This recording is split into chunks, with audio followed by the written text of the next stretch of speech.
Всем привет! Сегодня мы покажем, как за один день задекорировать камин и зону вокруг него. Чтобы сделать вот такую декорацию, не надо быть опытным декоративщиком, а всего лишь повторить несколько движений. Но перед этим мы установим камин, заложим проем вокруг трубы и отремонтируем стену. Потом, естественно, наклеим сетку и заштукатурим. Но на этом останавливаться мы не станем, это скучно. Готовим раствор из белого клея для плитки. Смешиваем его с белой фасадной штукатуркой 1 к 1. Дальше намазываем слой от 5 мм до 1 см. Особо не заморачиваясь с фактурой, рисунком. Мажем как попало. Чем хуже, тем лучше.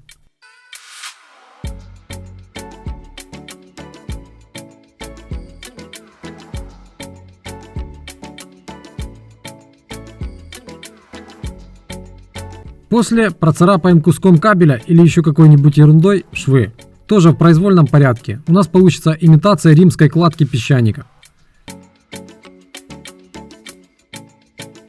Один нюансик. Когда немного подсохнет материал, лучше замыть мокрой кисточкой швы, чтобы не оставалось кузик и шов получился более мягким. На стенку наносим белый клей для плитки. И в нашем случае самая мелкая гранула у клея, который называется H40. Наносим слой плюс-минус 3 мм с не сильно выраженной структурой. Шпателем намазываем ветки в произвольной форме и направлении. Желательно, чтобы ветки были большие и рядом мелкие, еле заметные, чтобы была видимость фона и объема.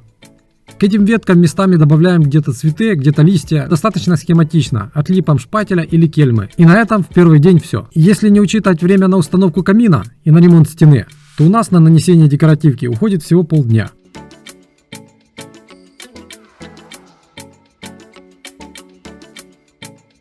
На следующий день сбиваем наплывы на камнях и декоративной штукатурке и немного подшлифуем ветки.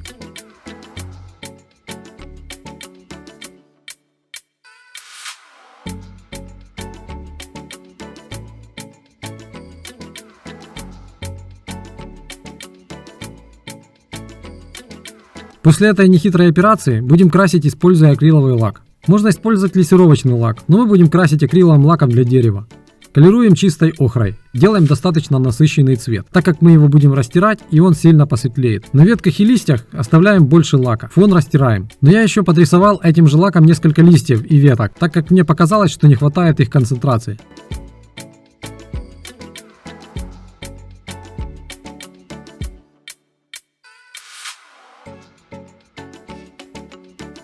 Дальше использую этот же лак. Просто добавил туда немного красного колоранта и перламутра на базе алюминиевого порошка. Прокрашиваем хорошенько камни этим цветом и затираем немного мочалкой.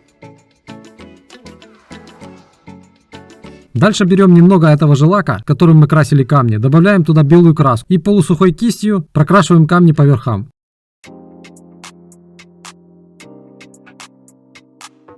Потом в эту же смесь добавляем еще белой краски и наносим кистью по верхам веток и листьев, тем самым слегка их выделяя.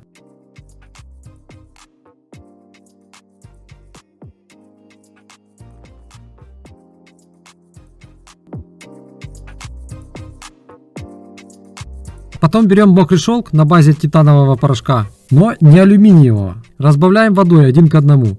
И наносим на наш декор. После этого интенсивность цвета уйдет и появится перламутровый и шелковистый эффект.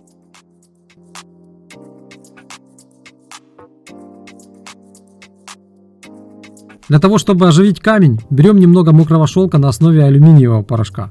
Добавляем еще немного черного колоранта и промазываем некоторые камни, затирая мочалкой. После тем же мокрым шелком, что мы покрывали декоративную штукатурку вокруг камина, то есть на базе титанового порошка, по верхам прокрашиваем камни. Аккуратно, только по верхам, не покрывая полностью.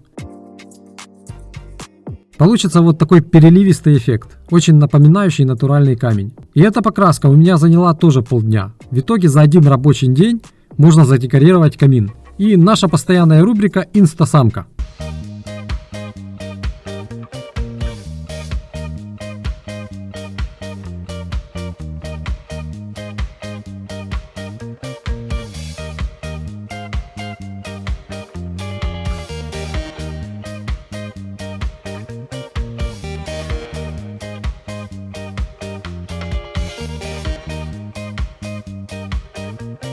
А на сегодня все, друзья.